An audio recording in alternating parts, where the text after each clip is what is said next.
Minerva's Den feels like a continuation of BioShock 2's emphasis on telling a love story, but at the same time implementing more elements of what the majority of people actually wanted BioShock 2 to be. A strong experience that stands by its own merits and permanently keeps you on edge with its dynamic storytelling that is carried by two people talking with you over the radio.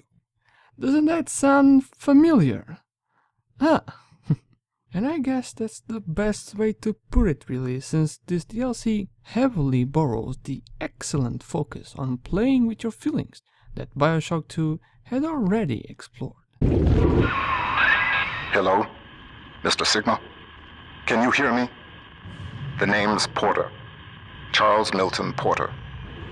Doc Tenenbaum tells me you're here to help us get the Thinker out of Rapture. It's not going to be easy, but nothing worth doing ever is. You control Subject Sigma, another Big Daddy from the Alpha series, walking towards Minerva's Den, and before arriving, you get attacked by one of the characters and you pass out. After waking up, you're greeted and somewhat guided by another character. These two characters used to be co-workers and even friends, but have fallen off massively, and now have very contrasting ideologies that get unraveled as you explore this secluded part of Rapture, in search of our main goal, the Thinker. As you can see, I'm being very careful while talking about the story and being very vague. But that's totally by design, since I really don't want to spoil much of this 3 to 4 hour adventure that you probably haven't experienced yet. You can count on the return of some familiar faces, especially on audio diaries that expand once again the already fantastic lore of Rapture. Mr. Porter, let me be the first to congratulate you on the founding of Rapture Central Computing. The great chain only grows stronger with each pair of hands laid upon it. I trust that you and I will choose to pull Rapture in the same direction. But the major focus is really on the new character that we will get to know on this adventure.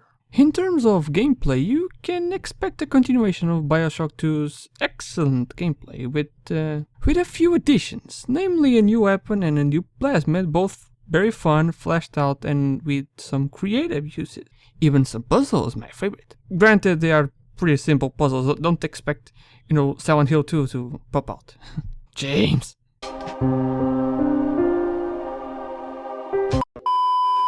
The DLC shows a frenetic pace when it comes to its progression, due to its short length, with upgrades coming very fast, but they somehow never feel out of place, making the stroll through Minerva's Den a very enjoyable experience. The game does throw you a curveball at the start, not giving you Electrobolt and immediately introducing a new weapon, putting you on edge in a very fun fighting sequence versus spider splicers that set up the tone of the DLC, different, frenetic, and dynamic.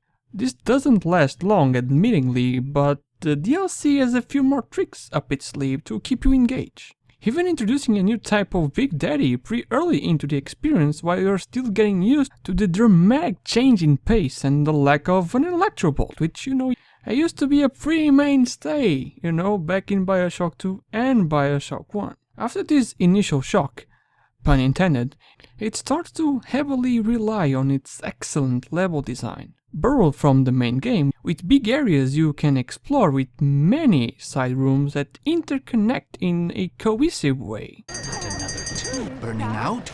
The janitor?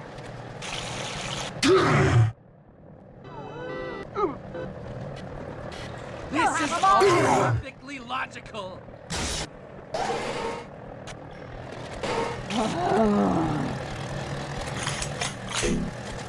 Taking some pretty big creative liberties when it comes to the actual design due to the unique setting of the DLC and actually being quite a spectacle to the eye.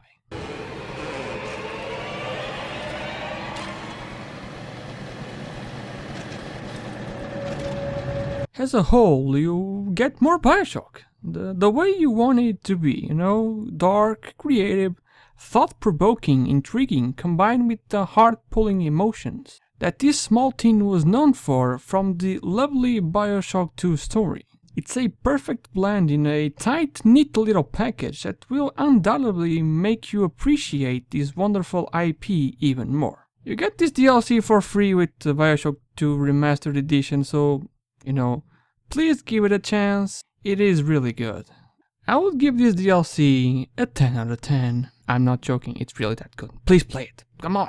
You play it and then you come talk with me, okay? In the comments, because I'm not really good at the art of talking. Either way, thank you very much for watching. See you next time. Peace. I forgot how to do these things.